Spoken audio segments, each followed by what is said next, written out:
आता काय झालं साहेब, आमदार झाल्यापासून मी मागे पण कुठेतरी म्हटलं होतं, सगळ्यांच्या अपेक्षा एवढ्या वाढल्या की लोक कशासाठी फोन करतात, न अभ्यास करता.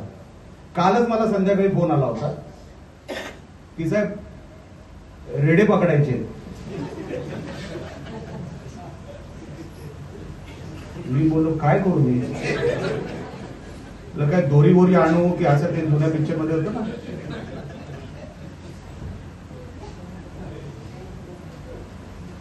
ठीक आहे, शेतामध्ये तुम्हाला त्रास होत असेल, पण मी बोललो तुम्ही फॉरेस्ट ऑफिसरला फोन केला का, तुम्ही काय लेखी तुम्ही काय तक्रार ग्रामपंचायतीने दिली का. कारण का ग्रामपंचायतीने तक्रार दिली किंवा डिस्ट्रिक्ट फॉरेस्ट डीएफओला जर तुम्ही सांगितलं तर त्याच्यावरती ते ऍक्शन घ्यायचा प्रयत्न करतात.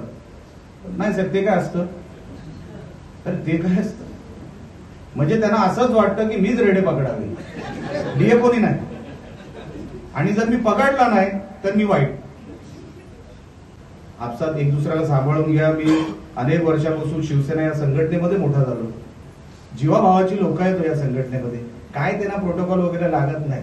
कोणाला तरी तिथे माझ्या शिवसैनिकाला त्रास झाला ना म्हणून अंगावर जाणारी लोक मी लहानपणापासून बघितलेली. काही नाही, त्यांना भूक नसते, धान नसते, फक्त शिवसैनिक म्हणून एक आवड आणि वेळ. बाळासाहेब म्हणायचे ना, अरे सर्वात मोठं पद कुठलं, तर शिवसैनिक. तर तुम्हाला जर ते वेळ नसेल ना, पक्ष संघटना वाढू शकत नाही. पक्ष संघटना वाढवा. आम्ही सगळे तुमच्या बरोबर आहोत. येणाऱ्या सगळ्या निवडणुका जीवाभावाच्या पद्धतीने, कोणतरी कुठे काहीतरी करतोय, तुम्हाला खस्ता खायला देणार नाही, तुम्हाला कुठे फेकलं जाईल, तुम्ही कुठेतरी कोपऱ्यात जाल असंही कधी होऊ देणार नाही. आपण जीवाभावाची संघटना चालू.